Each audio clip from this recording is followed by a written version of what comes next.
All right, for this project, we're going to install a brand new 2 horsepower pump here with a brand new 16 zone controller. The pump crapped out and the controller has been giving this customer trouble for some time now.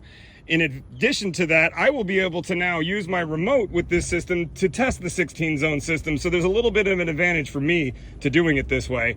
We're going to go ahead and start by removing the pump. We're going to have to change the plumbing a bit here because, as you can see, the new 2 horsepower pump is a bit higher off the ground than the one that's here. And that's mostly because that was the only 2 horsepower pump I could get my hands on today. The only pump they have that is a 2 horsepower is this Penta right here.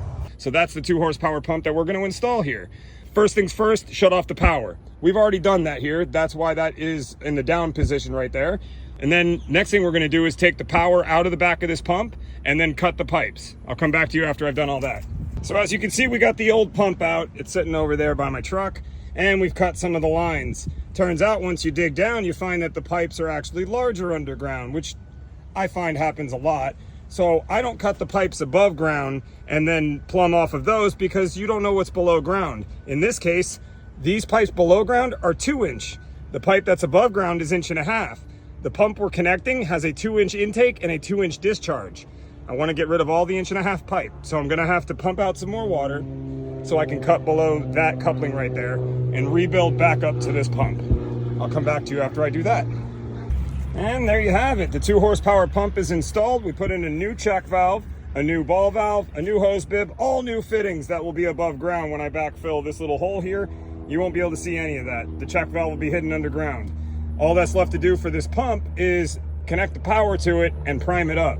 And then we'll get to working on that controller.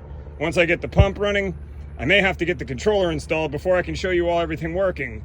So I'll come back when I got this controller off the wall. All right, the pump's all wired up and closed up, ready to go. We can't test it yet because we got to replace this controller. So let's open up this Rainbird controller and see how many zones we're dealing with.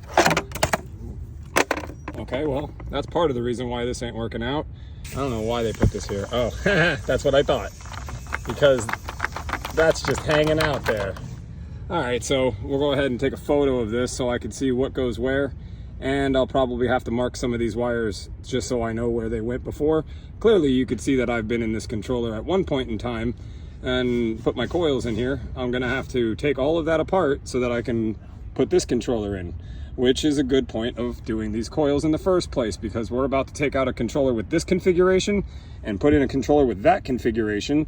So that extra wire that's coiled up is gonna make it real handy to go up the side of the controller and make the connections that I need to make in the new controller.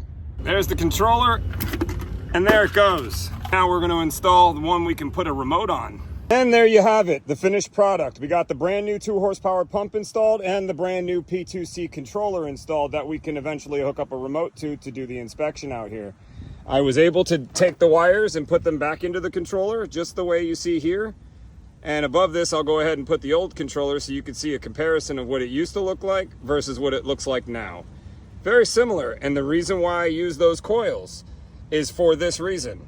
You're looking right at it. And to get the coils back out, all you have to do is take a screwdriver and run the wire right over the screwdriver, and it'll straighten the wire right back out. Then you take the same screwdriver and wrap the wire around it to create your new coil for wherever you want it to go. The coils don't do anything for protecting the electricity. All it does is make it easier for servicing, doing exactly what I just did today. Take out a different brand controller to install this brand controller. The only thing left to do is to make sure that I didn't screw up any of the plumbing and that the pump is going to run. Yep, that's working just perfectly. All right, I'm done here. On to the next one.